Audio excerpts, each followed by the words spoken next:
Mr. Sun, let's take on sun. Please shine down on me. Mr. Sun, Mr. Sun, hiding behind the tree. Mr. Sun. Man, I got a grown man that is completely obsessed with me. I know how Eminem feel when he wrote Stan. He'd be like, my tea's gone cold, I wonder why. Got out of bed at all, head ass boy. Yeah, I need them views though, man. Appreciate that. Hey man, I don't do that funny stuff. Now, usually I wouldn't waste my time and energy on someone who has accomplished nothing in basketball and outside of helping bringing a couple kids into this world, has accomplished nothing at all in life. Maybe graduating from high school. But I'm going to address this positionless basketball debate because, I mean, it's something that I feel really strongly about in youth development. Now, first and foremost, I'm a volunteer basketball coach for the Skill Center. I'm not selling anything to anybody. I'm not out here doing this just to, simply win games, even though I do win playing positionless basketball. Now, no one has ever heard me say that positions are going away or I don't have primary ball handlers. I've never said that. All I have said was that the bigs need to handle the ball too, because that's the way the game is going this year. You don't see the traditional bigs anymore that play with just simply play with their back to the basket. These guys are facing up, shooting threes, handling the ball. And since y'all like to compare these kids to NBA players, let's use Golden State as an example. Steph Curry is a primary ball handler on that team, but if Kevin Durant gets a rebound, he's going to bring the ball up. And Steph Curry isn't going to wait for an outlet situation. He's going to run and fill his spot. If Draymond Green gets a rebound, he's going to bring the ball up, and guys are going to fill in the spots. I've even seen DeMarcus Cousins bring the ball up, and guys fill in the spots. Now, when I first transferred to St. Leo, the New Jersey Nets had their training camp at St. Leo. And there was a big man named Yinkadari, big 7-footer, that was there. And when they were doing the drills, he actually couldn't dribble a basketball. Now, I'm not saying his handles were shaky. He could not dribble a basketball. He would get the ball, he would throw it, and he would catch up to it and run with it. Then he would throw it and catch up to it and run with it. I was floored. I couldn't believe that a professional basketball player couldn't dribble a basketball. And I'm like, how was he in the NBA? Now, when they start playing pickup and they were going up and down, he ducked in and he sealed Sean Bradley under the basket. Kendall Gill dumped it into him. And, man, he turned around and dunked on 7'6" Sean Bradley so bad. And I was like, that's why he's in the NBA. And if you watch any film of Yinkadari when he played, he never put the ball on the floor. That type of player has phased out of the league now. You don't see that kind of player anymore. That's why Jahlil Okafor was having such a hard time getting playing time when he was at New Jersey, because he's a back to the basket guy, and the league is going away from that type of player. And he can actually dribble a basketball. You know what I'm saying? But his skill set, he likes to play with his back to the basket. He's a slower guy that can't get out there and defend. So nowadays, bringing these kids up to be that kind of player, you're setting them up for failure. Basically, even the bigs have to get out and have handles. They have to be able to shoot the ball. They have to be able to face up and play, on the wing. That's just the way the league is going. These big 7-foot guys out there are pretty much guards now. Now, enough of comparing these kids to pros. Let's just talk about, what was said about me. So now it was said that me coaching positionless basketball basically means, and I quote, I don't know how to use your son. No, it doesn't say that. What it's saying is, I'm not going to use your son just to win now. I'd rather develop him. Now, this same coach that was saying this stuff about me, the last time I saw him coach in rec league, he had this girl on his team that was playing up. And she was the youngest, kid on the team. And she's a tall, slender, very athletic, good player for her age. I think she was 8 years old at the time, playing in 9 to 11. But he had her because she was taller, playing in the post, guarding older kids in the post. But his son was up top guarding these guards. And his son is a bigger kid that has the strength to guard in the post and plays on a high level and has played against some of the best kids their age, in the U.S.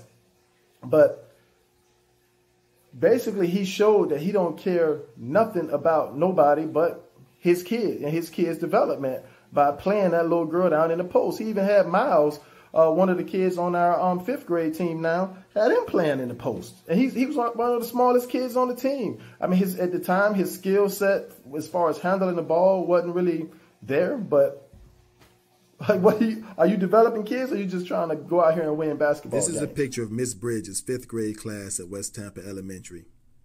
That's me with the badass yellow Hawaiian shirt on. As you can see, I was tall enough where I had to stand in the back row, but by far, I'm not the tallest in the class. Now, there's not anybody on this picture now that comes up to my shoulder. Who would have knew that I'd be 6'9"? Case in point number 2. This is my homie Dante Beckham in high school. When we were in 7th grade, Dante was the 2nd tallest person in the school. I thought he was a giant. Here's a picture of Dante as an adult. He hadn't grown probably since the 7th grade, maybe an inch, give or take. Dante is 6 foot at best, but he was about 5'11" when we were in the 7th grade. Now here's a picture of me and my oldest nephew, Isaiah. When Isaiah was in the 5th grade, he was a giant. He was about 5'8". He played small fry basketball at the West Tampa Boys and Girls Club. As soon as they saw him and found out that he was my nephew, they immediately stuck him in the post. Isaiah just turned 30. He's 5'9". His basketball career was over by the time he was in the 7th grade. Now, basically what I'm trying to say is we don't know how big or how small these kids are going to be. In the U.S. population, 14% of all men, adult men, are above 6 foot. 4% of all adult men are above 6'2". Now, for the most part, we can take a look at some of these kids' parents and get somewhat of a gauge of how big this kid is going to be. But, I mean, even that ain't dead on. But we need to be training these kids to be guards or universal basketball players, regardless of how big and how small they are. If you're setting them up for success and development, you need to be able to win games with all of your kids handling the ball. That's what positionless basketball is. And for someone to say that positionless basketball is about defending all 5 spots, no, it ain't about defense. You know, if you're going to play a position, you have to be able to defend a position. But it's about playing a position, all 5 positions. Universal basketball player. Even our new big kid that we just picked up, Carter, he's a 6'1", 11-year-old wearing a size 14 shoe. Now, it's easy to think that he's going to be 7 foot, but dad is about 6'4", mom's about 5'7". Now, let's say he grows to be 6'7" or 6'8". Whose post is he going to be playing on the college level? Now, I've already mentioned to his parents that he probably needs to, he needs to hit Chris Ward's workouts on Sunday so he can get them ball handling skills up to par. And also he needs to get some footwork in with Vass, with Coach Sherman, so he can be quicker. You know what I'm saying? Now, coaches will play him in the post because he's big and strong enough to do it so that they can win games. But when it's time for college, if he's about 6'7" or 6'8", he'd be lucky if he can play Division III basketball. Now, I'm willing to sit down and debate that, have this debate with anyone, because if your kid is out there in youth basketball, you're talking about 2nd, 3rd, 4th, 5th, 6th, 7th grade, 8th grade, even high school, and that coach isn't allowing them to handle that basketball, they're not setting your kid up for success. It's about them, and they're just trying to win basketball games. They don't give a damn about your kid. Now, I ain't going to say they don't give a damn about your kid, but maybe they don't know. Maybe they haven't thought about it this way. But see, me, I base everything that I do off of experience because I was that kid. I was 6'6", 155. My high school coach did not let me leave the block. I had to play in the post, stay on the block the whole time. I wasn't going to go to anybody's college at 155 pounds and play in the post. But when I was out on my own with my boys, I would not go to the post. The grown men at McFarland Park, he's like, big man, get on the post. I knew I could score. And you know, and the thing about it was I didn't know I was developing myself. I was doing it because I knew I could score on these old men every time I got the ball in the post. But I wanted to challenge myself, so I was out being a guard, trying to do what a guard does, and that's what was fun to me. So when I went to college and had to play 2, 3, 4, I was able to do it because I worked on it on my own. And honestly, it was by mistake. I wasn't trying to set myself up for success. I was just out having fun, and I picked up a skill set that worked for me, that ended up helping me out and being highly recruited. Now I messed it up because I wasn't doing crap in the classroom, but on that wood, you got no problems out of me, bro. I wasn't gonna quit because I ain't like the coach. It's a whole trait. This is my team picture from my junior year in high school at Jefferson High. As you see, I was thin as a rail. My senior year, I actually beefed up and graduated at 155 pounds. Whose post was I going to play in at 155 pounds? Number 33, Maurice Lewis. He was the power forward on that team. Was not allowed to dribble the ball either. His basketball career was over after high school. He was not set up for success.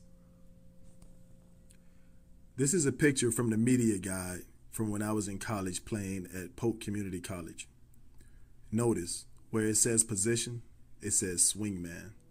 If you don't know what a swingman is, that means I played shooting guard, small forward, power forward, and even center.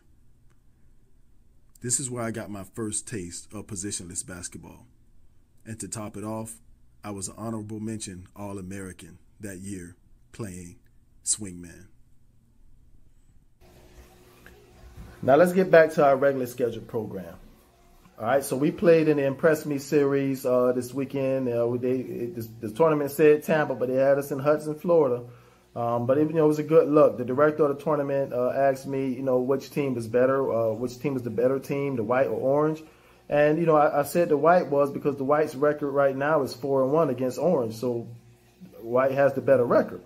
So when the schedule came out, and we didn't look at it until the day before, they put orange in Division II, playing against a couple 5th grade teams. And so I called her. I was like, look, this isn't a Division II team. And she said, well, I asked you which one was better. I'm like, yeah, I said white was better because they have a better record. But, man, the orange team can play. I was like, these 5th grade teams going to be mad with you. And, it is what it is, man. So we have to go out there and play it.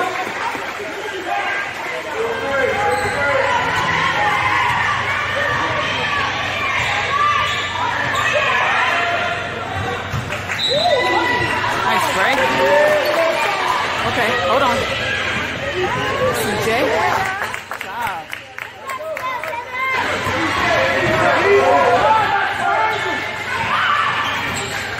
Oh, come on. Good job, Mark. Over to the left.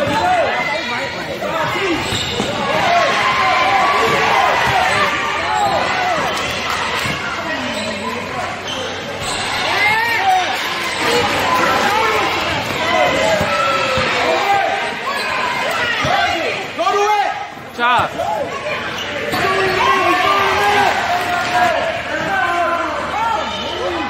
Nice, Jacob! Good job! Way to go! Good pass! Good job, Austin! Can't get the stuff to go through. Everything's failing. Woo! Good job, Dion!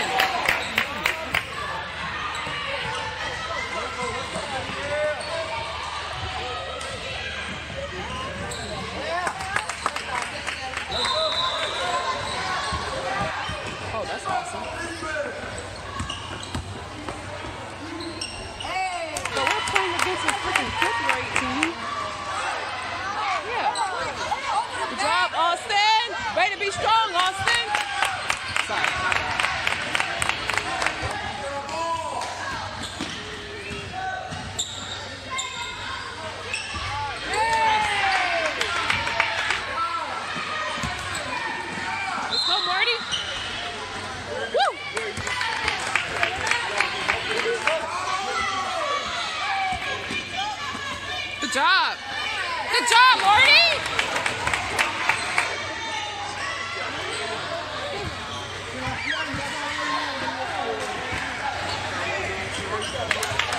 Get in front, get in front. Good job, Amari!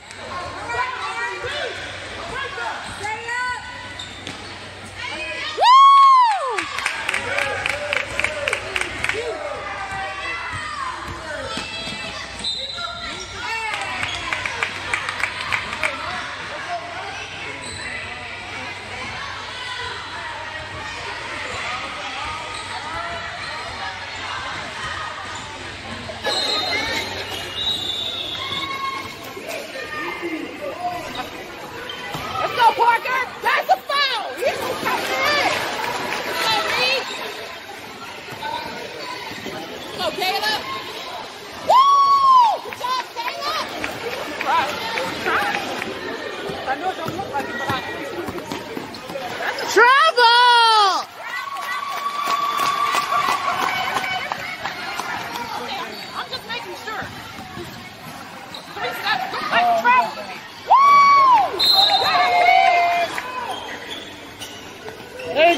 Nice, London.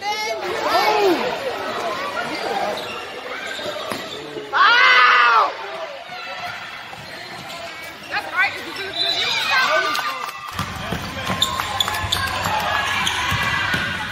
Good hustle, Tony. Let's go, Will.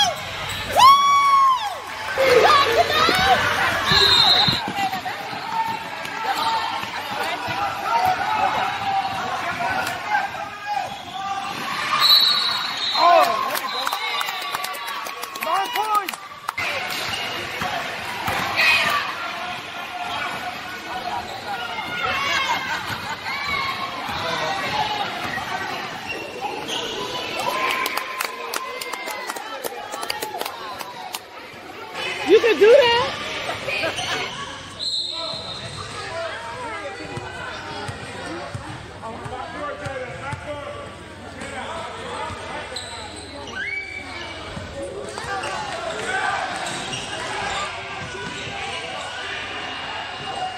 Good job, Austin!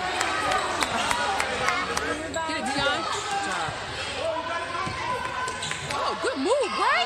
Woo! Bravo. Can we fix the score? Let's go, Bray. Oh, you gotta look at it, bro. Woo! The score. It is not. Get it. Let's go, Marty.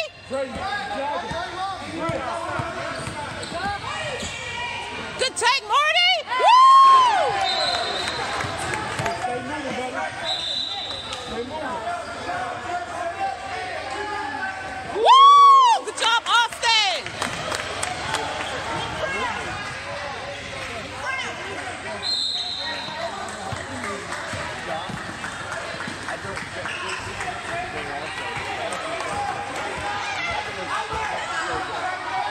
Let's go, Sosa. Woo! Good pass, Sosa. Good job, Mari. Woo, Taquaa. Let's go, Malik. Woo! Good job. Good job. Wait, get. Woo! Good job. Stay with him, Bray. Good D. Good job. Take Dion. Good job. Good job, Dion. Good pass. Let's go, Jacob. Woo! Good job.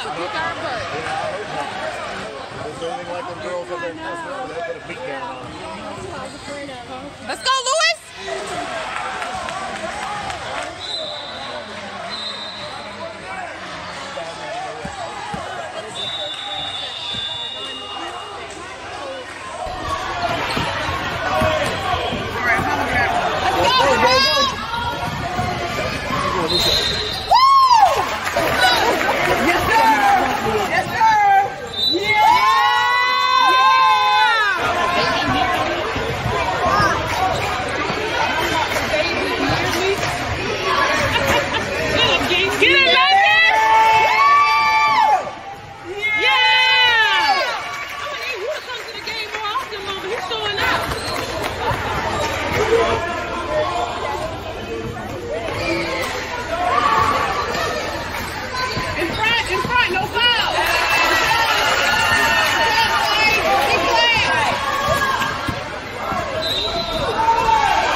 team. Good job, good job.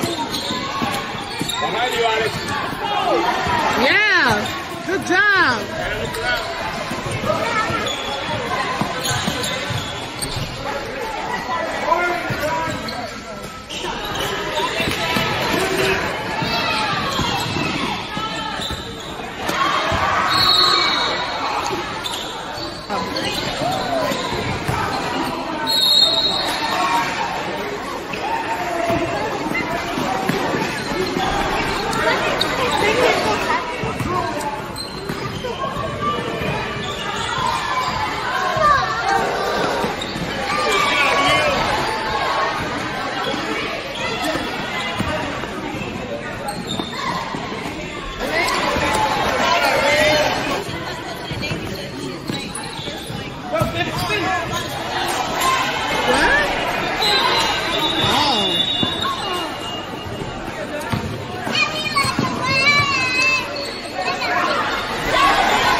Keep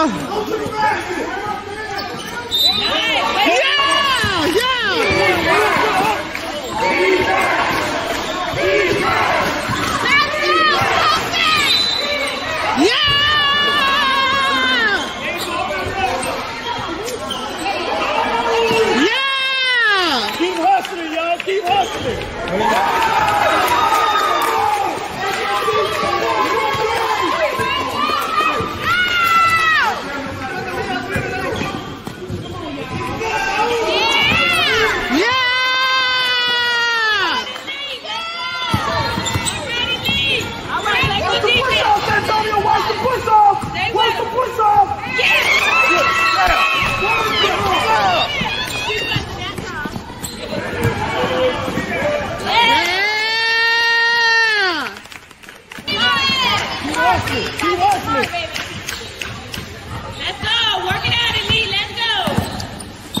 Money.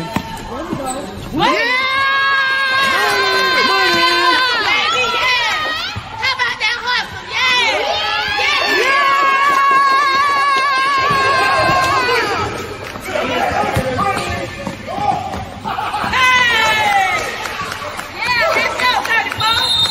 Now I say all that to say this. We playing positionless basketball around here. At least if I'm coaching. Believe that. But my rant is over. Phylon out.